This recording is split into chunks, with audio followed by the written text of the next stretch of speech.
Hola amigos y amigas, bienvenidos a una nueva edición de mi programa dedicado, como ustedes saben, a la literatura, a la educación y a la cultura. ¿De qué hablaremos hoy? Hoy hablaremos de las cosas, de los objetos. Esas cosas, esos objetos que nosotros tenemos en nuestra casa. Objetos comunes, que los usamos sin ni siquiera darnos cuenta, o que simplemente están ahí, para bien o para mal. Hablaremos de esas cosas, como por ejemplo una corbata, o una navaja, ¿verdad? Esa navaja que hoy ya prácticamente con la tecnología en pocas casas debe haber una navaja, no sé, pero los barberos usan navajas, todavía, claro. En fin, un vaso. Pero no solamente vamos a hablar de estos objetos, sino de qué manera ellos han motivado una serie de relatos, una serie de cuentos. Los autores han utilizado estos objetos para construir sus relatos. Estas cosas que parecen como que insignificantes, ¿no? Y bueno, eso es lo que veremos acá en este programa. Cómo varios autores latinoamericanos han desarrollado sus cuentos, son cuentos breves, son muy interesantes, a partir de estos objetos. Y cómo ellos se construyen, se autoerigen en el personaje de la ficción. Es de verdad muy interesante. Estos cuentos, algunos son, yo diría, desconocidos, bastante desconocidos, porque no están en las antologías, como otros sí lo están, o están en antologías difíciles de hallar. Por ejemplo, yo tengo una antología publicada en Estados Unidos, donde la introducción y las notas que traen al pie de página están en inglés. Y muchos de esos cuentos no los he visto nunca en una antología en América Latina o en lengua española. Otros sí están. Bueno, estos cuentos están en internet. Son cuentos breves que ustedes pueden leer ahí, yo se los voy a indicar. Y que si quieren hablar sobre ellos o consultarme sobre ellos, me pueden también escribir, ¿verdad? No hay ningún problema. Vayamos entonces, entremos en materia. El primero de estos objetos que vamos a revisar es la navaja. La navaja. La navaja en manos de un barbero, ¿verdad?, que se desliza por el cuello de un capitán, el capitán Torres. En un cuento de verdad extraordinario, un cuento que mantiene en suspenso. El cuento se llama Espuma y nada más, fíjense. Espuma y nada más. Y es de un autor colombiano llamado Hernando Telles. El relato mantiene al lector, como yo digo, con los nervios de punta, porque el barbero es un espía revolucionario, pero no voy a decir más para que ustedes lean el cuento. Y el capitán Torres Torres, claro, es el encargado de perseguir a los revolucionarios. Y bueno, la situación se da en el sillón y toda la acción transcurre allí y es el habla del capitán y el pensamiento del barbero, ¿verdad? Y uno se pregunta, en cada momento, en cada línea, ¿lo matará? Y lo mantiene, ¿verdad? Porque tiene, claro, los motivos, tiene motivos para hacerlo. Pero bueno, él es un barbero, ¿no? Le voy a leer una línea solamente. La navaja seguía descendiendo, ahora de la otra patilla hacia abajo. Es de verdad un cuento imposible no leerlo. Es un cuento que les va a encantar y que los mantiene muy atento al relato, mantiene muy tenso, porque no sabemos efectivamente cuál es el final, y el final es sorprendente, de verdad. Este es el primer objeto, fíjense, hecho literatura. ¿Qué tal? Ahora, hubo una época en que la corbata era una prenda definitivamente obligatoria. En Chile también hasta hace muy poco todo el mundo usaba corbata. Era obligatoria en todos los círculos sociales. Y bueno, y en los no sociales también, claro. Evidentemente. Este cuento, que se llama Mi corbata, y es de un autor peruano, Manuel Beingolea, narra la situación de un señor Idiáquez que de repente se encuentra en una fiesta de sociedad. Lo han invitado, él no tiene idea por qué lo invitaron. Bueno, y en esta fiesta de sociedad la gente baila, están las chicas entretenidas ahí, bueno, y él se viste con la mejor ropa que tiene y va a la fiesta, claro, y saca a bailar a una niña, y la niña le dice que no. Saca a bailar a otra y también le dice que no. Y le dan disculpas como que bueno, que están cansadas, que ya se han comprometido, en fin. El asunto es que adquiere no determinación y va y le pregunta a una niña, bueno, ¿y por qué no nadie baila conmigo? Y la niña le responde simplemente, Leo, tiene usted una corbata imposible. En realidad, en este cuento el personaje es la corbata. El señor Idiáquez es como el canal por donde transita el cuento, y el final también es bastante sorprendente, ¿no? Porque este señor Idiáquez de un pobre diablo se convierte en un millonario, pero vamos a ver por qué. Y yo los motivo a que lean este cuento, que de verdad es una historia que a uno lo hace pensar, ¿verdad? Con toda esta cosa social, de los arribismos, en fin.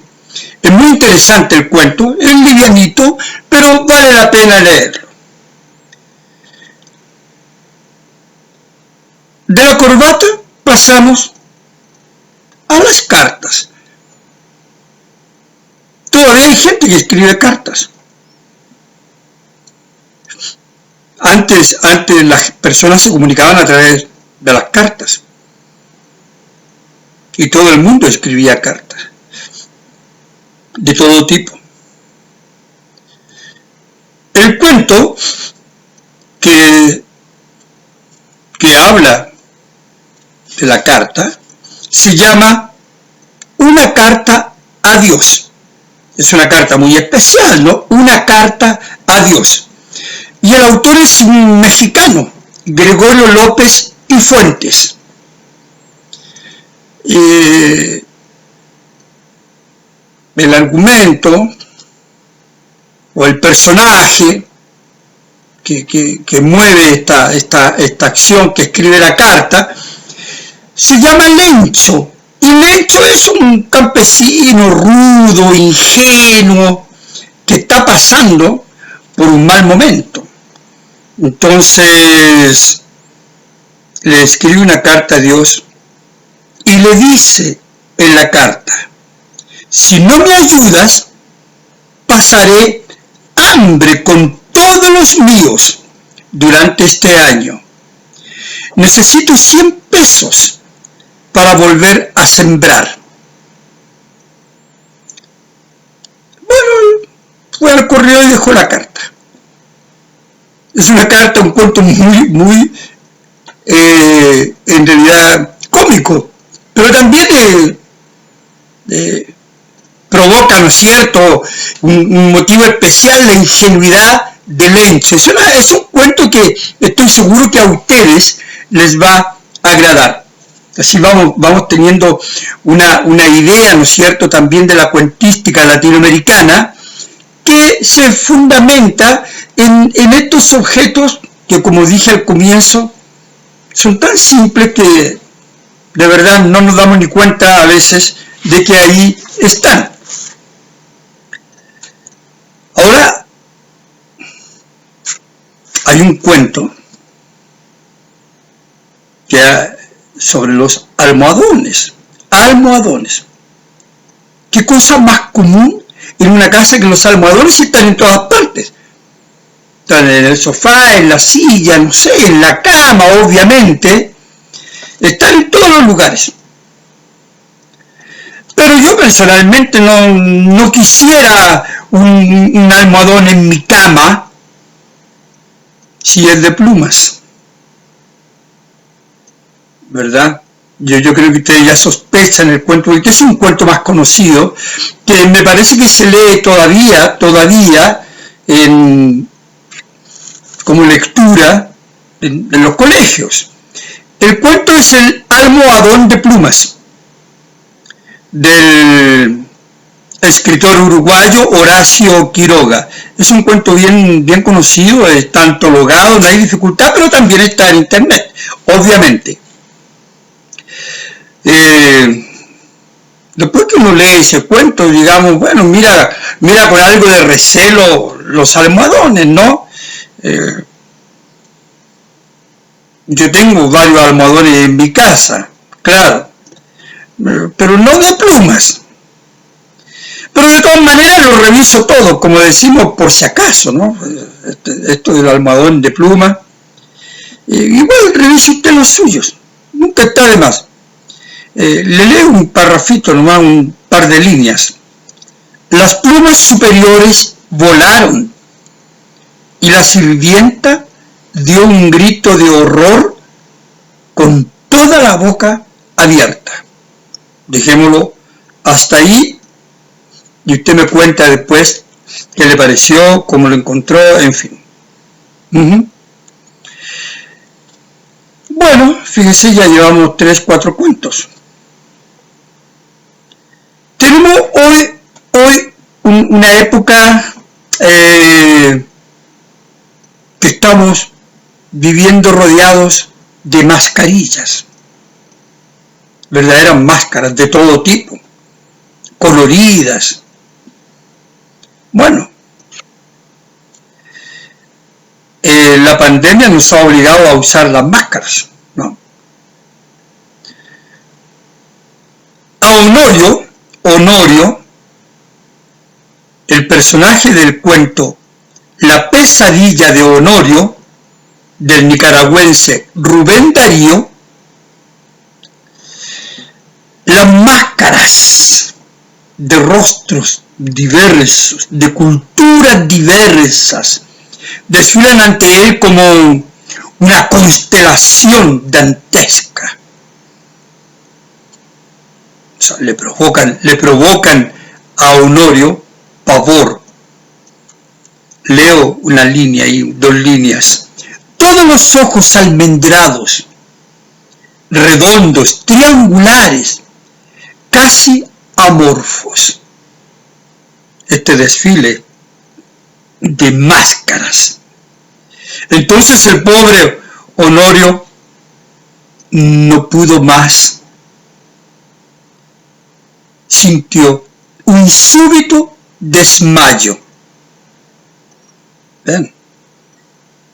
Vean cómo es sorprendente cómo se elabora, porque lo que yo hago acá es apenas una síntesis motivadora para que ustedes se acerquen a estos cuentos hoy, en estos tiempos en que hay que estar en casa, forzosamente, y tengan una entretención que estoy seguro que les va a agradar, de cuentos interesantes, ¿no?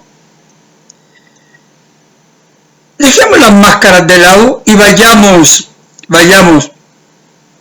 las máscaras con todas sus pesadillas, las pesadillas de Honorio, y volvamos a las formalidades de la sociedad de antaño. ¿Recuerdan las tarjetas? Había tarjetas de presentación y todo el mundo tenía que tener sus tarjetas de presentación, porque así lo imponía la sociedad.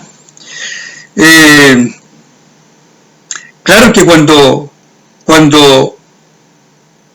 leamos este cuento, que se llama Sociales, y es también de un peruano, el escritor Héctor Velarde. El cuento es Sociales, se llama así, Sociales, y es un personaje, un canadiense, Max Nottinger, que llega a Perú, a Lima,